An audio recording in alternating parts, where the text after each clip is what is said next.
bafethu khona lo baba lo kuthiwa u-Ike Khumalo.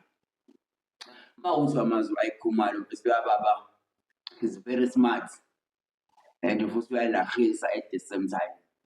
Lo ama-time mfethu unokukushaya ngestori akushaya ngestori mase phela mina ngiyona ibhara yabo, mina ngaselokishini angiyeni wasemakhaya, angiyeni uFam Julia ola mfethu unokusho amanye amagama ahlekisayo mfethu ubhothele ama-time kahlekisa lo engathi ungahlala naye the whole day u-Ike Khumalo. Mawuthi awumazi u-Ike Khumalo mfethu ngiyacela umu-check-e nawe mfethu uyakha kakhulu loya mfethu. Mawubheka izinto ay'rengayo wena mfethu uyakhona ukukeleza ubone ukuthi lo muntu kahle kahle unolwazi la-back in the days, hhayi lo lwazi lamanje yabo. Unolwazi vele sengihlanganisa lolu lamanje ngiyalibona sengisho lolu esingalazi thina i-information esingayazi anayo. Mawuthi uyamlandela lo ama-time mfethu uzokugeleza izinto ey'hlakaniphile. Igama lakhe u-Ike Khumalo. Uyambona kakhulu kulama-shows lawa o-Openwell yabo, o-Convo Show ukhona lapho mfethu uke wafika la ku-Podcast and Chill ku-Mark G uke wavela nakhona. Igama lakhe-ke u-Ike Khumalo. Nimbheke bafethu baba uhlakaniphe kakhulu mfethu uney'mfundiso ezakhayo.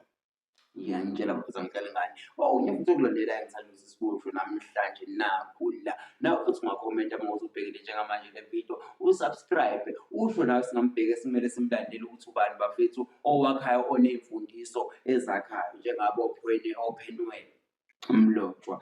Nabo basifundisa kakhulu mfethu baney'mfundiso ezakhayo kule show yakhe. Ngiyayithanda kakhulu futhi i-show yaPenwell. Imnandi kakhulu i-Convo Show. Imnandi kakhulu leya show, angifuni ukungasho ebese